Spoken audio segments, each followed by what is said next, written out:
Hi, today a few words about different kinds of arguments in Python. Without further ado, let's jump straight into the topic. Most likely you've seen this kind of thing dozens of times. We define a function which takes two arguments, adds them and returns the result. With this implementation, it can take two positional arguments like this,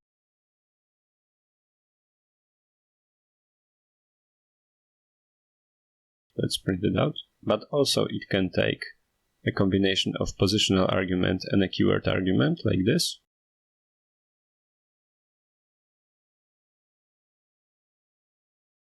And two keyword arguments.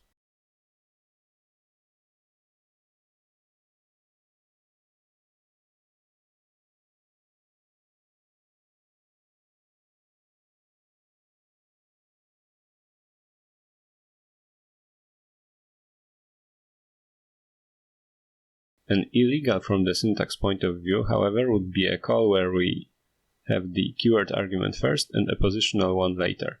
Your IDE will probably tell you that right away, but if you ignore it and still try to execute the code, you will have a syntax error with statement that positional argument cannot follow a keyword argument.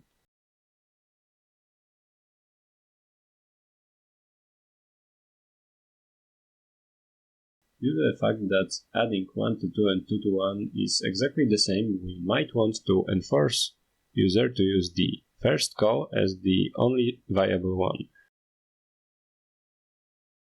So we may want to have add being called only with positional arguments, not to confuse people with x or y, suggesting that they mean something and that the order matters. It doesn't in this case. So what we have to do is we have to add the slash after the list of positional only arguments. When we do that, the IDE will right away notify us that both line 7 and 8 are invalid because passing keyword arguments is not allowed anymore.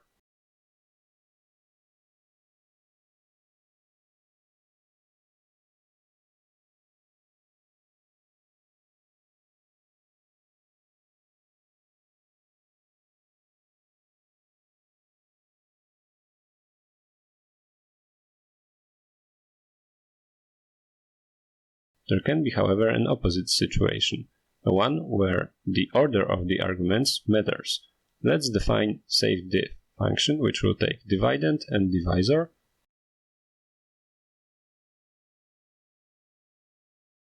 and to make it do a little bit more than just the division, let's wrap it in a try except block, try to return the result of the division, and in case 0 is passed as the divisor, let's handle that, print that.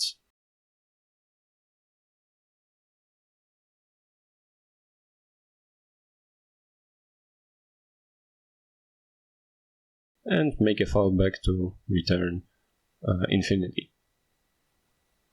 Apart from the fact if it makes sense from the mathematical point of view, NumPy does that as well, so let's say it makes sense. As mentioned, the order matters, so what we want to do is make the user pass both arguments as keyword only. Right now it works, however, this is not enforced by any means. In order to enforce it, you need to put the asterisk in front of the arguments, which need to be passed as keyword only.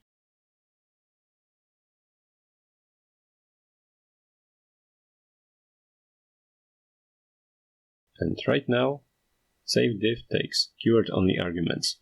If we, again, ignore IDE's remark that the positional arguments are not okay in this case, we will get a type error stating that one positional argument was given when none are expected actually. And if we try to do the same with two of them, the message slightly changes, but still not a valid call. But wait, there's more. We may possibly have a situation where we want to have a mix of positional arguments allowed, positional or keyword arguments, and keyword-only arguments. To do that, we will have to use the slash after the list of arguments which are supposed to be positional only, then give the arguments which are mixed, so positional or keyword, and asterisk, and after the asterisk we've got the arguments which are keyword only again.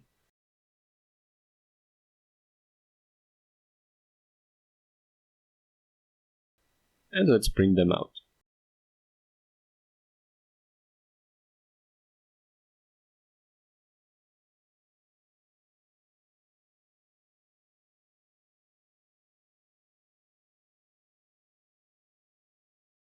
Right now we can call for with A as the positional, B as the positional, and C as a keyword. As you can see, it works. We can also have B passed as a keyword. Again, that's fine. We cannot, however, put all three as positional only, and we wouldn't be able to put all three as keyword only neither. We may want to pass even more arguments. So let's say D equals 4. And in order to do that, we can define well-known quarks after C.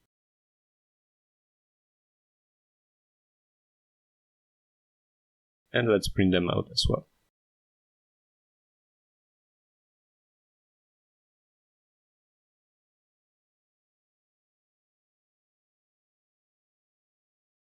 As you can see, D is in our quarks. Please keep in mind that the order of keyword-only arguments doesn't matter, so we can pass E equals 7 before C, and both E and D will be inside the quarks dictionary.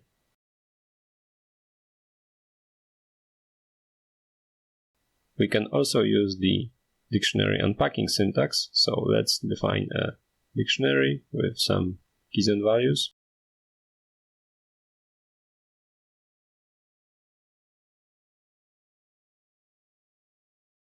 And unpack that using double asterisk.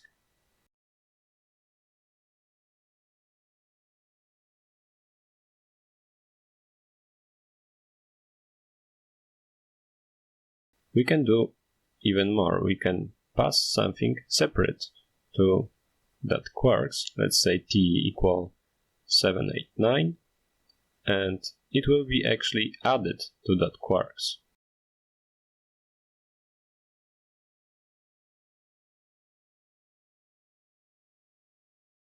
Probably a lot of times you've also seen asterisk arcs. We can incorporate that as well.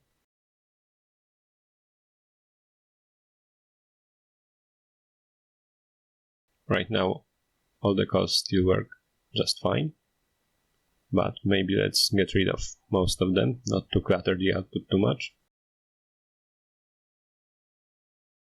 Maybe this time let's pass some strings. So A is going to be A, B is going to be B, and right now the IDE is telling me that I'm passing the arcs, so let's give it some numbers.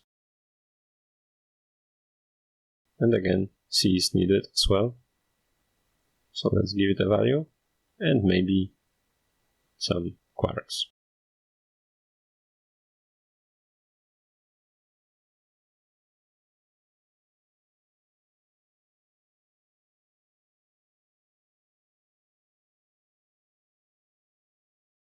Okay guys, that's it for today. Thank you for watching and listening. Hopefully you've learned something useful today, and see you next time.